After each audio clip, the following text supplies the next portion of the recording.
नमस्कार दोस्तों, स्वागत है आपके अपने YouTube channel online teaching with Alok में। जैसे कि आपको पता है कि आज मैं आपको क्या बताने वाला हूँ। हाँ जी फ्रेंड्स, आज मैं आपको बताने वाला हूँ अकाउंटेंसी का most important chapter basic accounting term. मैंने इंट्रोडक्शन टू अकाउंटिंग का वीडियो बना चुका है। आपने वो वीडियो नहीं देखा तो लिंक डिस्क्रिप्शन में दिया हुआ है, वहाँ जाकर आप जरूर देखें। तो आज मैं आपको क्या बताऊँगा, आज मैं बताऊँगा बेसिक अकाउंटिंग टर्म। तो आइए वीडियो को शुरू करते बिना कोई देरी के।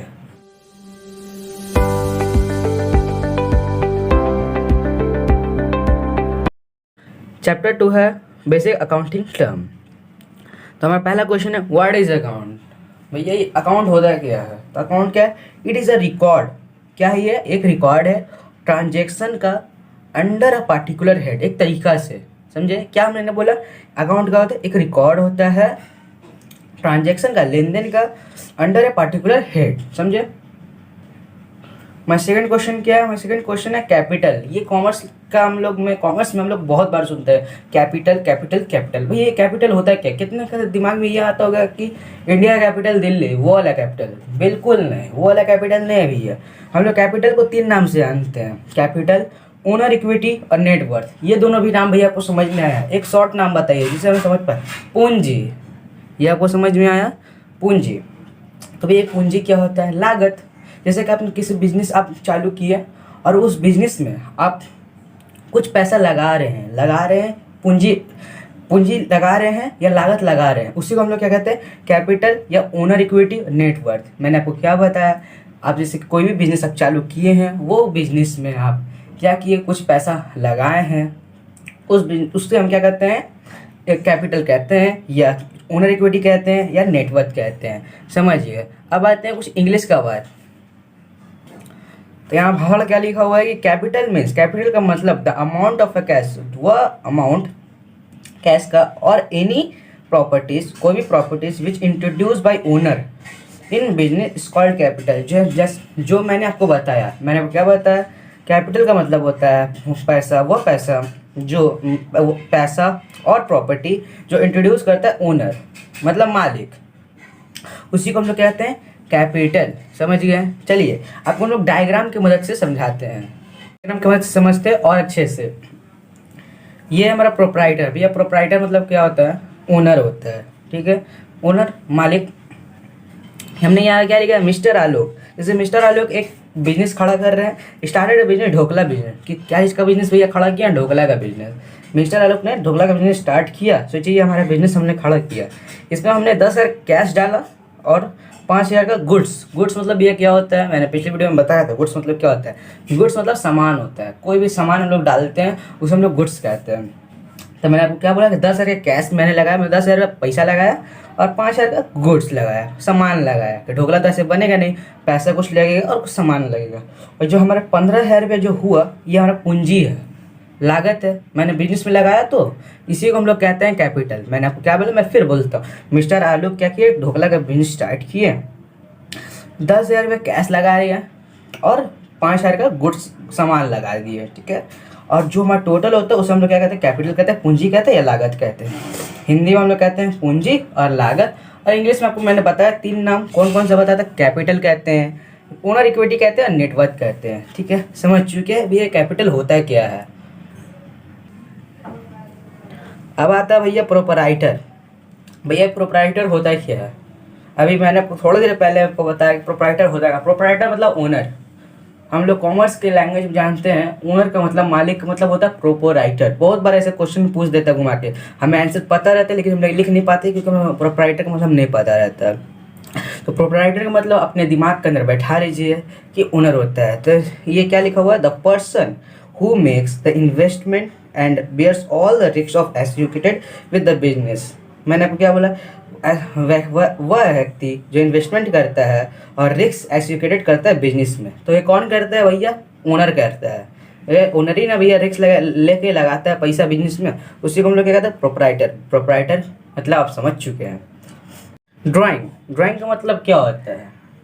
तो ड्राइंग का मतलब आप लोग समझते होंगे भैया ड्राइंग क्या आता है, उसे लोग ड्राइंग कहते हैं। जी नहीं, कॉमर्स लैंग्वेज में ड्राइंग का मतलब होता है वैसा पैसा या गुड्स, पैसा या सामान जो विड्रॉ मतलब निकालता है ओनर या मालिक अपने पर्सनल यूज़ के लिए, उसे हम लोग कहते हैं ड्राइंग। तो यहाँ पर चलिए इंग्लिश में समझ लेते हैं। The amount of a cash और गुड्स विथड्रॉ बाय ओनर, जो मैंने आपको बताया कैश और गुड, पैसा और सामान निकालता है ओनर, विड्रॉ करता है, विड्रॉ का मतलब निकालना है, ठीक है, विड्रॉ करता है owner for his personal use is called drawing. चलिए समझ चुके हैं। फिर आता है लायबिलिटीज। लायबिलिटीज मतलब क्या होता है? लायबिलिटीज हमने बहुत बार सुना लेकिन पता नहीं चला कि लायबिलिटीज मतलब होता है क्या। लायबिलिटीज मतलब आप दिमाग में रख लीजिए बोझ। भैया बोझ क्या? लोन समझ लीजिए। आप सोचिए अपने फ्रेंड से आप 200 रुपये लिए हैं, चुकाना है ना आपको, अपना फ्रेंड्स को 200 रुपये तो देंगे, तो ये आपके दिमाग में आप क्या है? एक बोझ है, बर्डन है, ठीक है, बोझ है ना कि हमको पैसा देना है 200 का। तो लायबिलिटीज मतलब समझ लीजिए आप लोन, बोझ, बर्डन। तो भैया इंग्लिश में कुछ लिखा हुआ समझा दीजिए जल्दी से। क्या लिखा है? Liabilities means the amount owned payable by the business, ठीक है। तो ये क्या लिखा है? लायबिलिटीज का मतलब होता है ऐसा अमाउंट जो हम लोग को पे करना पड़ता है बिजनेस से। जैसे कि मैंने आपको बताया अपना फ्रेंड्स का एग्जांपल, जैसे कि आप बड़ा सा बिजनेस खोल के रखे हैं, आप 10,000 के किसी से क्या लिए हैं? पैसा, लोन लिए हैं, तो आपको देना पड़ेगा ना। आपको कौन कैसे देना पड़ेगा? बिजनेस से आप अर्न करिएगा 10,000 और वही पैसे को आप दीजिएगा, तो उसी को हम लोग क्या कहते हैं? लायबिलिटीज। तो भैया लायबिलिटीज दो प्रकार के होते हैं, नॉन करेंट लायबिलिटीज और ये करेंट लायबिलिटीज। तो ये नॉन करेंट लायबिलिटीज और करेंट लायबिलिटीज क्या होता है? तो नॉन करेंट लायबिलिटीज क्या होता है? Current liabilities. Non current liabilities payable after 12 month, उसी को हम लोग कहते हैं नॉन करेंट लायबिलिटीज। मैंने आपको क्या बोला कि वैसा लोन, वैसा लायबिलिटीज जो हम लोग को 1 साल के बाद पे करना पड़ता है, ठीक है। तो ऐसा लोन बहुत सारा है। बैंक लोन, वैसे आप किसी बैंक से लिए 10 लाख रुपया, क्या आप 1 साल के अंदर में 10 लाख दे देंगे? नहीं ना। तो कैसे देंगे? आपका 1 साल का बाद ही देंगे ना। ऐसे तो होगा 10 साल में देंगे, 20 साल में देंगे 10 लाख रुपया। तो वही यहाँ पर लिखा हुआ नॉन करेंट लायबिलिटीज मतलब क्या होता है? वैसा बोझ, ऐसा लोन, वैसा लायबिलिटीज जो हम लोग को पे करना पड़ता है 12 मंथ के बाद भी, मतलब 1 ईयर बाद, ठीक है। और करंट लायबिलिटीज मतलब क्या होता है? करंट लायबिलिटीज मतलब liabilities payable with in 12 month, मतलब 12 महीना के अंदर हम लोग को चुकाना पड़ता है, उसको हम लोग करंट लायबिलिटीज कहते हैं। तो ऐसा वैसा लायबिलिटीज में क्या क्या आता है? एग्जांपल दे दीजिए। क्रेडिटर। अब ये क्रेडिटर क्या होता है मैं आपको आगे में बताऊंगा, अभी छोटा सा आपको बता दे रहा हूँ जिससे आप सामान लेते हैं। बाई सोचिए आप 10,000 किसी से पैसा लिए, ठीक है, तो उससे क्या बोलिएगा? भैया 1 साल के बाद दूंगा, वो क्रेडिटर आपसे मानेगा? जी नहीं मानेगा। तो उससे आपको क्या करना है? एक साल 12 महीना का अंदर तो देना पड़ेगा, 6 महीना में देना पड़ेगा, 7 महीना में देना पड़ेगा। उसी को हम लोग क्या करते हैं? Current liabilities. समझे मैंने आपको क्या बोला? नॉन करेंट लायबिलिटीज क्या होता है? जो पैसा 1 साल के बाद दे, और करेंट लायबिलिटी जो पैसा जो आप 12 महीना का पहले ही ले ले, उससे हम लोग क्या कहते हैं? करेंट लायबिलिटीज, ठीक है। हमने अभी क्या क्या पढ़ा? लायबिलिटीज पढ़ा। लायबिलिटीज का 2 प्रकार होता है, नॉन करेंट लायबिलिटीज और करेंट लायबिलिटीज। हमारा 6 नंबर क्वेश्चन क्या? एसेट्स। एसेट्स भी हम लोग बहुत सुने होंगे लेकिन कोई बताया नहीं कि भैया एसेट्स का मतलब क्या होता है। एसेट्स का मतलब होता है संपत्ति। अभी संपत्ति क्या होता है? संपत्ति क्या होता है? एसेट्स का मतलब क्या होता है? संपत्ति। अब संपत्ति भी नहीं पता तो मैं बताता हूँ संपत्ति। पहले इंग्लिश में समझ लेते हैं। Assets are the future economic benefit. Assets क्या है? फ्यूचर में हमारा इकोनॉमिक एक बेनिफिट है विच आर ओन्ड और कंट्रोल बाय ऑर्गेनाइजेशन। तो मैं आपको बताता हूँ एसेट्स होता है क्या है। जैसे कि आपके पास क्या है? आपके पास बिल्डिंग है, लैंड है, फर्नीचर है, कार है, ये सब क्या आपका एसेट्स है जो आपको फ्यूचर में बेनिफिट देगा ना। वो उसी को हम लोग एसेट्स कहते हैं। कोई भी संपत्ति, कोई भी प्रॉपर्टीज को हम लोग एसेट्स कहते हैं। ये भी एग्जाम्पल मैंने बहुत सारा लिखा है आपके लिए। लैंड, आप लैंड सोचिए खरीदे हैं तो भैया आपका फ्यूचर में बेनिफिट देगा? जी बिल्कुल देगा। ये आपके लिए क्या संपत्ति है? हाँ जी बिल्कुल। तो इसे हम लोग क्या कहते हैं? एसेट्स कहते हैं। बिल्डिंग सोचिए आपके पिताजी आपके लिए बनाए हैं तो आपके लिए क्या संपत्ति है? जी बिल्कुल है भैया। तो ये क्या है? हमारा एसेट्स। फर्नीचर ये भी हमारा संपत्ति है। ऐसे स्टॉक, स्टॉक का मतलब होता है क्या है? जमा। आप सोचते हो कोई सामान को जमा कर लिए उसे हम लोग स्टॉक कहते हैं। हम लोग आगे में उसका एक्सप्लेनेशन अच्छे से पढ़ेंगे। आप यहाँ मान लीजिए जमा करना होता है कैश, जो हमारा कैश भी एक एसेट्स है। हमारे लिए कैश भी हमारे लिए संपत्ति नहीं है। बैंक बैलेंस, बैंक में हमारा सोचिए 1 करोड़ रुपया रखा हुआ है, वो हमारे लिए क्या संपत्ति नहीं है। हमारा फ्यूचर में बेनिफिट करेगा कि नहीं करेगा? जी बिल्कुल करेगा। तो ये सबको हम लोग क्या कहते हैं? एसेट्स। एसेट्स मतलब हम लोग जान लिए जो हमारा जो फ्यूचर इकोनॉमिक बेनिफिट देगा उसे हम लोग एसेट्स कहते हैं। कोई भी संपत्ति को हम लोग एसेट्स कहते हैं। जी बिल्कुल। अब चलते हैं आगे। Assets can be classified into 3 types. भैया एसेट्स को भी ये लोग 3 भाग में बांटा है। तो क्या क्या बांटा है जल्दी से पढ़ ले। Non current assets, current assets और फ्लिक्टिशियस एसेट्स। ये हम लोग तीनों डेफिनेशंस के द्वारा पढ़ते हैं। तो पहला क्या है? पहला हमारा नॉन करेंट एसेट्स। भैया नॉन करेंट एसेट्स क्या होता है? Those assets which are not made for sale and are held for a period more than 1 year। क्या बोला मैंने? वैसा एसेट जो हम लोग सेल करने के लिए नहीं होता है और वो 1 साल से ज़्यादा हमारे पास रहता है। मान लीजिए आप एक अपना बिजनेस खोला, अच्छा से अपना दुकान में एक फर्नीचर लगाएं, कस्टमर को बैठने के लिए कंप्यूटर लाए, ये सब लाए, है ना तेना मैना सब लाए, ठीक है। तो वो क्या बेचने के लिए लाए हैं? नहीं ना। फर्नीचर तो आप बैठने के लिए कस्टमर के लाए हैं। आपका तो बिजनेस अलग चीज़ का है, तो आप क्या बैठने के लिए कस्टमर को लाए हैं। तो वो क्या 1 साल से ज़्यादा चलेगा कि नहीं चलेगा? 1 साल के अंदर बेच दीजिएगा? नहीं बेचिएगा। वो सब एसेट्स को हम लोग क्या कहते हैं? नॉन करेंट एसेट्स, ठीक है। और करेंट एसेट्स क्या होता है? तो करेंट एसेट्स होता है दोज एसेट्स, वैसा assets can easily converted into cash. वैसा एसेट जो हम लोग ईजिली कन्वर्ट कर सकते हैं कैश का फॉर पीरियड लेस देन 1, 1 साल के अंदर। आप कोई सामान लाए हैं, उसे आपने बेच दिया 1 साल के अंदर ही में, वैसा हम लोग क्या कहते हैं? Non current assets. एग्जाम्पल समझ लेते हैं क्या है? Debtor, stock, cash, bill receivable, prepaid expense etcetera.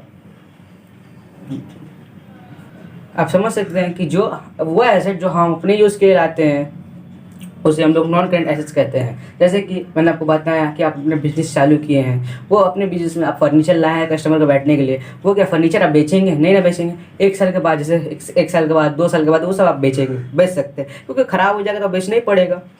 तो उसे वो सब एसेट्स को हम लोग कहते हैं नॉन करेंट एसेट्स। और करेंट एसेट्स मतलब क्या होता है? वो एसेट जो हम लोग 1 साल के विदिन 1 ईयर हम लोग बेच देते हैं। जैसे कि स्टॉक, आप कोई सामान जमा किए, मतलब आप इसका सोचिए कोई चावल का बिजनेस है, तो आप चावल जमा का स्टॉक किए, स्टॉक हो गया हमारा। तो स्टॉक क्या आपका 2-3 साल रखेंगे? नहीं ना।